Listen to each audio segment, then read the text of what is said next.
ये बाइक मेरे पास आई है HF डीलक्स BSS की न्यू मॉडल की बाइक आई है।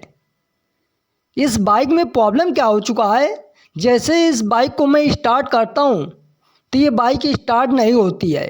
कभी कभी हल्का स्टार्ट होती है, बस बंद हो जाती है। जबकि ये टंकी के अंदर जो फ्यूल पंप मोटर लगा होता है, वो फ्यूल पंप मोटर का साउंड भी आ रहा है और बाइक में करंट भी आ रहा है, फिर भी ये बाइक स्टार्ट होने के नाम नहीं लेती है। उसके बाद इस बाइक की मैं चाबी को ऑन करके भी चेकआउट किया है तो मीटर में चेक इंजन लाइट शो नहीं करता है। तो मैं इसकी चाबी को ऑन कर लेता हूँ। अब चाबी के ऑन करने के बाद न्यूट्रल लाइट शो करता है और टंकी के अंदर जो फ्यूल पंप मोटर लगा है उसका भी साउंड आ रहा है, मगर बाइक में चेक इंजन लाइट शो नहीं करता है। ये प्रॉब्लम आई है। तो मैं इस बाइक की चाहे नहीं इसकी चाबी को ऑन ऑफ करूं,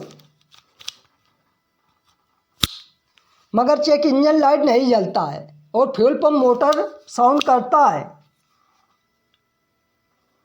और इस बाइक में करंट की सप्लाई भी आ रही है। तो मैं आपको इसमें करंट की सप्लाई भी चेकआउट करके दिखाता हूँ, करंट की सप्लाई आ रही कि नहीं। तो मैं इस बाइक का प्लग ओपन कर लेता हूँ और मैं इसमें किक अप्लाई करके चेकआउट करके दिखाता हूँ करंट आता है कि नहीं।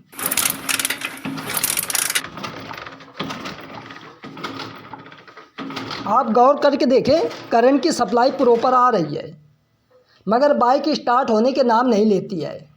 तो जब भी आपके पास इस तरीके से प्रॉब्लम आए कि फ्यूल पंप मोटर भी चल रहा है, बाइक में करंट भी आ रहा है, मगर बाइक में चेक इंजन लाइट शो ना करे, तो ये चेकआउट करना है ये जो इलेक्ट्रॉनिक कार्बोरेटर में ECU लगा है इसका सॉकेट ओपन करना है। और इधर जो ECU के सॉकेट में 12 वोल्ट की सप्लाई आना चाहिए, वो 12 वोल्ट की सप्लाई आ रही कि नहीं उसको चेकआउट करना है। तो इसमें बहुत सारे वायर अटैच रहते हैं। तो इसमें जो मेरा रेड और ब्लैक वायर होता है, इसमें दो वायर होते हैं और दोनों वायर में 12 वोल्ट की सप्लाई आना चाहिए। तो रेड और ब्लैक वायर में मैं चेकआउट कर लेता हूँ मल्टीमीटर से। चाबी ऑन करेंगे, एक में डायरेक्ट वोल्टेज आता है और एक में चाबी ऑन करेंगे तभी वोल्टेज आता है।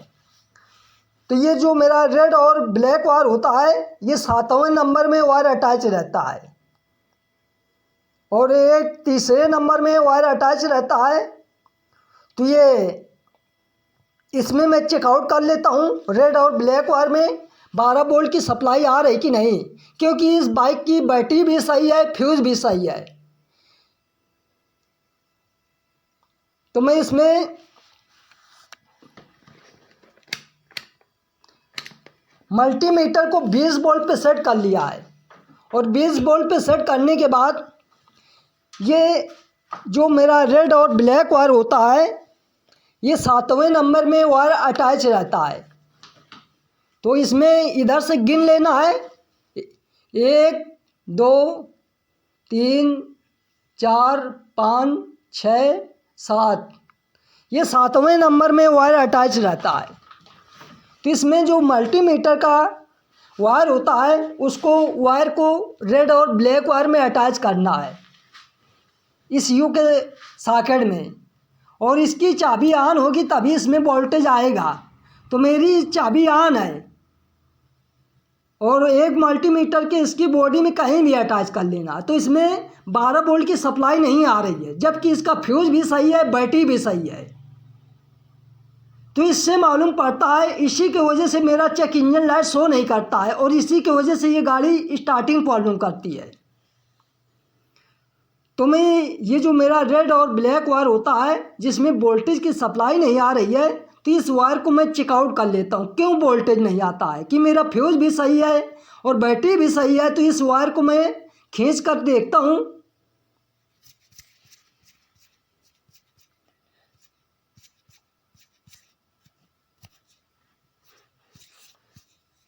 तो ये मेरा वायर खींच रहा है, तो ये वायर ये पूरा निकल आया। तो ये वायर बीच से जला हुआ है, रेड और ब्लैक वायर। तो इस वायर को मैं अच्छे से टेपिंग वगैरह कर लेता हूँ, क्योंकि यही वायर मेरा बीच से टूटा हुआ है, जल चुका है। इसी के वजह से मीटर में चेक इंजन लाइट शो नहीं कर रहा है। तो मैं इस वायर को अच्छे से टेपिंग कर लेता हूँ, क्योंकि वीडियो बहुत लंबी हो जाती है। मेरी बात समझने की कोशिश करें। तो मैं इसकी टेपिंग वगैरह अच्छे से कर लिया है। अब ये टेपिंग वगैरह करने के बाद मैं दोबारा फिर चेक कर लेता हूँ मल्टीमीटर से कि रेड और ब्लैक वायर में जो अभी मैंने चेकआउट किया था उसी वायर में चेक करना है कि 12 वोल्ट की सप्लाई आ रही कि नहीं। तो एक वायर इसके मल्टीमीटर के मैं बॉडी में अटैच किया है और इसकी चाबी ऑन कर लेना है। तो मैं इसकी चाबी ऑन कर लिया है। ऑन करने के बाद इसमें वोल्टेज की सप्लाई अब प्रॉपर आ रही है, क्योंकि इस बाइक की बैटरी को डाउन हो चुकी है। तो इसमें वोल्टेज प्रॉपर आ रहा है और पहले वोल्टेज की सप्लाई नहीं आ रही थी। तो ये इस यू का सॉकेट में लगा देता हूँ। इस यू के सॉकेट लगाने के बाद फिर चेक कर लेता हूँ उससे मीटर में कि मीटर में चेक इंजन लाइट शो कर रहा है कि नहीं। तो इस सॉकेट को मैं अच्छे से अटैच कर दिया है और मीटर में चेकआउट करके दिखाता हूँ। तो जैसे इस बाइक की चाबी ऑन किया है तो मीटर में चेक इंजन लाइट शो कर रहा है। अब मैं इस बाइक को स्टार्ट कर लेता हूँ। अब जैसे इस बाइक को मैं स्टार्ट किया है तो ये बाइक स्टार्ट तो हो गई है, मेरी गाड़ी मिसिंग कर रही है, पूरा रेस नहीं लेती है, गाड़ी दम तोड़ रही है। अभी इस बाइक में मेरी प्रॉब्लम सॉल्व नहीं हुआ। बाइक मेरी स्टार्ट तो हो गई है एक किक में, मगर गाड़ी मिसिंग कर रही है, पूरा रेस नहीं लेती है। इसी तरीके से ये प्रॉब्लम आ चुकी है। तो मैं सबसे पहले इस बाइक का जो फ्यूल पंप मोटर लगा होता है इधर से पेट्रोल चेक कर लेता हूँ। इस पाइप को ओपन करके तो मैं इसकी चाबी को ऑन करने के बाद इधर से पेट्रोल की सप्लाई प्रॉपर आ रही है। उसके बाद इंजेक्टर को भी मैं ओपन कर लिया है। इसको चेकआउट कर लेता हूँ कीक अप्लाई करके कि इंजेक्टर मेरा प्रॉपर छिड़काव कर रहा है कि नहीं। तो मैं कीक अप्लाई करके चेक कर लेता हूँ। तो इंजेक्टर भी मेरा पेट्रोल का अच्छे से छिड़काव कर रहा है। फ्यूल पंप मोटर भी चल रहा है, पेट्रोल की सप्लाई भी आ रही है, इंजेक्टर भी काम कर रहा है, मगर फिर भी गाड़ी पूरा रेस नहीं लेती है, गाड़ी दम तोड़ती है। तो ये इलेक्ट्रॉनिक कार्बोरेटर को मैं खोल लेता हूँ, क्योंकि वीडियो बहुत लंबी हो जाती है। अब ये इलेक्ट्रॉनिक कार्बोरेटर को खोलने के बाद इलेक्ट्रॉनिक कार्बोरेटर के अंदर बहुत ज़्यादा इसके अंदर काला काला कार्बन कचरा है और इसी के अंदर छोटे छोटे होल होते हैं, वो ब्लॉक हो जाते हैं। ब्लॉक हो जाने के कारण ये गाड़ी मिसिंग करने लगती है। तो मैं अच्छे से क्लीन कर लेता हूँ पेट्रोल से और इसको फिटिंग कर लेता हूँ। तो ये मैं सारी चीज़ों को प्रॉपर फिटिंग कर दिया है, जैसे खोला था उसी तरीके से फिटिंग कर दिया है, क्योंकि वीडियो बहुत लंबी हो जाती है। अब मैं इस बाइक को स्टार्ट करके देख लेता हूँ कि गाड़ी प्रॉपर रेस लेती कि नहीं। जैसे इस बाइक को मैं स्टार्ट किया है तो ये गाड़ी मेरी प्रॉपर रेस लेती है। अब गाड़ी में कोई भी मिसिंग वगैरह नहीं है और पहले गाड़ी दम तोड़ती थी, पूरा रेस नहीं लेती थी। तो जब भी आपके पास इस तरीके से प्रॉब्लम आए तो ये इलेक्ट्रॉनिक कार्बोरेटर को जरूर क्लीन करना है।